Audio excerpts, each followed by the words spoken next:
The feds have banned an Irish group from entering Canada over the group's endorsement of political violence and terrorism. A Quebec university professor has been removed from the school's student discipline committee after publicly calling for full economic and military support to terrorist organizations, though he still has a job as a professor. Lesbian, gay, and bisexual activists have broken away from the LGBT plus movement and have made a new international organization which they say will return the movement to its original mission and away from gender identity ideology. Hello Canada, it's Monday, September 22nd, and this is the True North Daily Brief. I'm Isaac Lamoureux. And I'm Walid Tamtam. We've got you covered with all the news you need to know.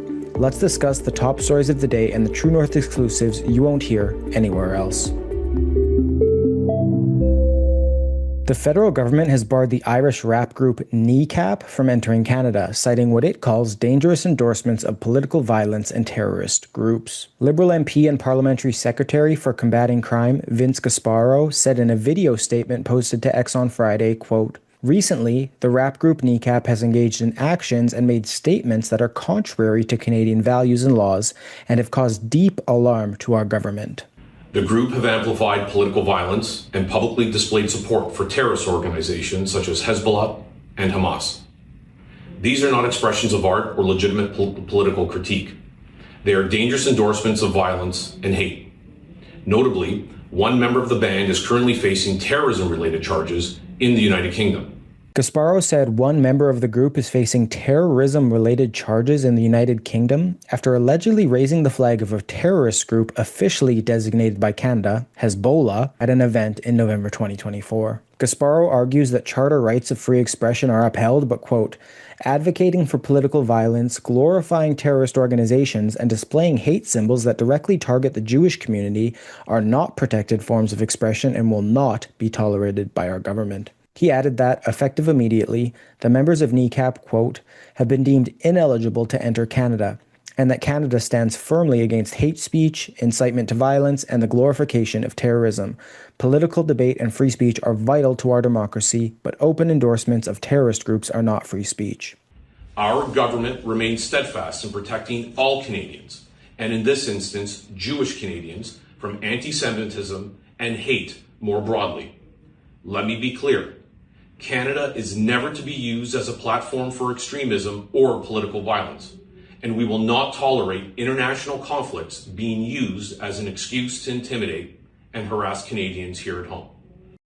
So, Walid, the Toronto riding where Gasparo is from has an over 20% Jewish population.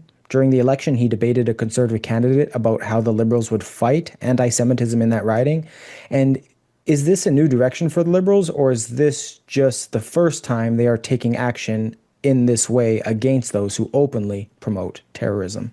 Look, Isaac, when I think it comes to the Israel-Palestine issue, or the issue of anti-Semitism, the protests, I frankly think liberals, and I'm quoting Melissa Lansman from my interview with her last week, but are indeed seeming to speak out of both sides of their mouth. I mean, in their caucus, there are strong disagreements between members like Anthony Housefather, who's from a heavily Jewish riding, and himself, who's Jewish.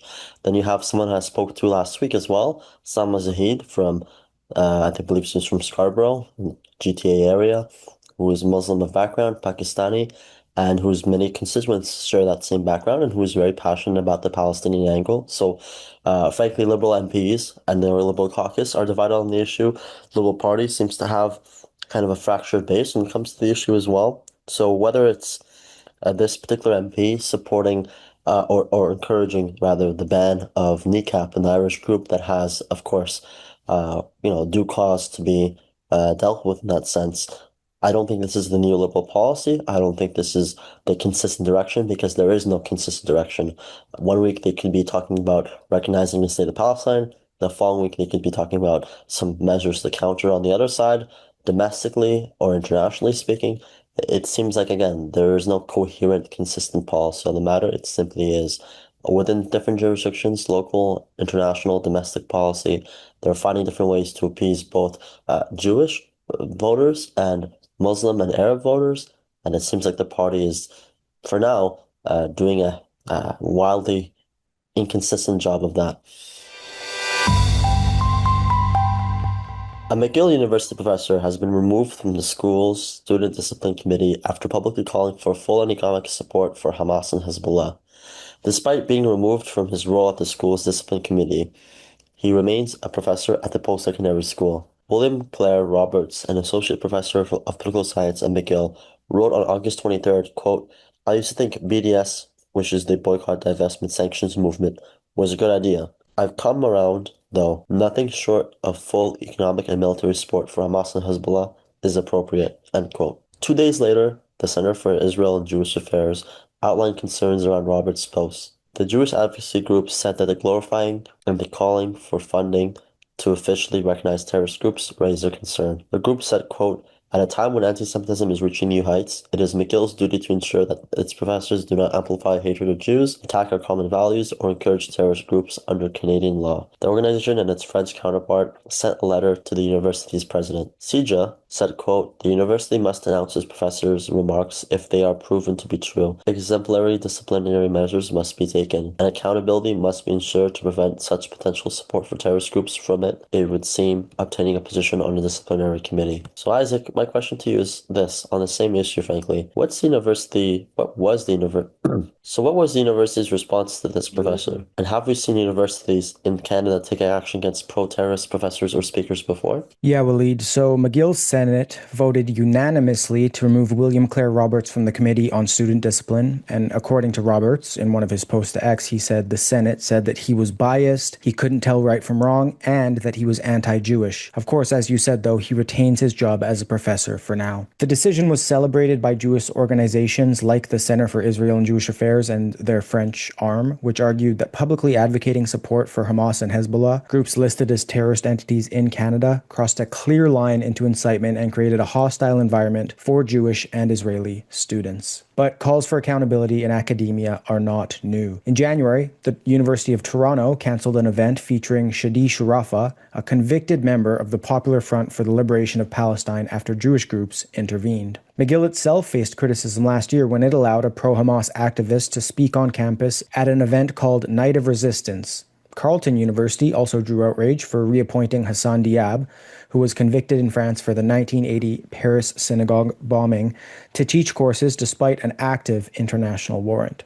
Other institutions have acted a bit more decisively. The University of Alberta fired the director of its sexual assault center after she signed a letter denying Hamas committed rapes during the October 7th attack. The University of Waterloo issued a trespass notice to dismantle an anti-Israel encampment, calling protesters' behavior untenable, and Edmonton police cleared a similar encampment at the University of Alberta after finding potential weapons and signs calling for Israel's destruction. Reports over the past year have documented that anti-Semitism and open support for Hamas have become common at Canadian campus encampments, with chants glorifying violence, Hamas logos projected onto buildings, and Jewish students facing harassment. Advocacy groups warn that such environments are making campuses unsafe and pressuring administrations to act. But taken together, these incidents show that McGill's handling of Roberts is part of a broader trend, that being Canadian universities have faced repeated controversies over professors, speakers, and student groups that cross the line from political expression into openly supporting listed terrorist organizations.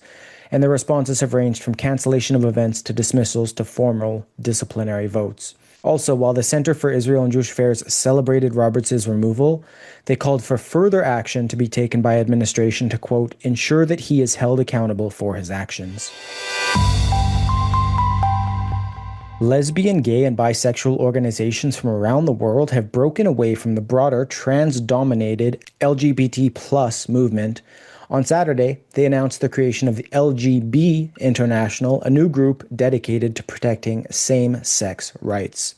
The organizers say mainstream LGBTQ groups have abandoned their original mission. Instead of focusing on issues like criminalization of homosexuality in 64 countries, lack of recognition for same-sex partnerships, and discrimination against gays and lesbians, they argue that major organizations now rally around gender identity politics. Frederick Schmink, chair of LGBT International, said groups that once represented gays and lesbians are now, quote, entirely devoted to gender identity ideology. He warned that same-sex rights are being lost while, quote, traditional LGBTQ+ organizations have barricaded themselves up against all reason. LGBT International brings together member organizations in 18 countries from Taiwan to Australia, Bulgaria to the United States. The movement follows in the footsteps of the UK's LGBT Alliance founded in 2019. In Canada, LGBT Alliance Canada has relaunched as part of this new international effort. It accuses groups like Egal Canada of using political influence and large budgets to promote gender identity activism instead of defending same-sex rights. Egal Canada did not respond to a request for comment by deadline. Canadian representatives of the Alliance say groups pushing, quote, gender-affirming care are targeting young people who may simply be same-sex attracted. They argue that redefining, quote, man and woman undermines sex-based protections and fosters hostility towards gays and lesbians who want their own spaces. So, Walid, is this the first time LGBT groups and pride organizations have been accused of losing their original mandate? Isaac, absolutely not. And somehow, in this Daily Brief episode, we have not been able to escape the themes in the Middle East a single time out of these three stories. So taking back to this summer, over the course of Pride Toronto, we had a number of different sponsors leave and pull out of Pride parades, especially in Toronto, where Olivier Chow had to step in with millions of taxpayer dollars to fill the gap of funding. But I actually remember more of a story in Montreal where an LGBTQ Jewish group were uninvited for being part of the Pride protest, or Pride march rather, because of their views on the Middle East. So clearly there has been this trend of Pride becoming, let's just say, far more political and far less about the bread and butter issues that concern that community. Of course, what we're talking about here in the story is a fracture between the LGB and the TQ, everything else beyond. So I think there's definitely a very interesting dynamic there. What I'm seeing with LGBT International is that people are much more zeroed in the traditional sense of freedom for relationships and people of different orientations, but not using that to pervert the general understood social standard of gender between men and women, linking that to biological sex.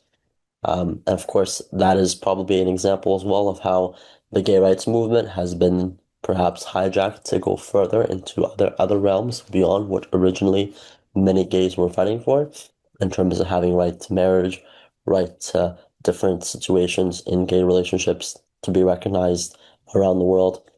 But definitely Pride has not only gone deeper down the woke sphere, but has also managed to encompass itself around political issues like the wars in the Middle East, like economic issues, and a wide range of social issues as well. So absolutely, Pride, or the LGBTQ movement, which goes hand in hand with these Pride movements, are oftentimes far beyond the original mandates of standing up for their own rights or their own concerns, are now attaching themselves onto other, generally speaking, left-leaning solidarity movements. And this is kind of part of the left's coalition building mechanism to try to expand its audience and expand its following, perhaps also some fundraising initiative as well. But definitely, it's comical at this point for sure. That's it for today, folks. Thanks for tuning in. You can stay on top of new episodes every weekday by subscribing to the Daily Brief on iTunes and Spotify. Also, while you're at it, make sure to hit us with a 5-star rating and please leave a review.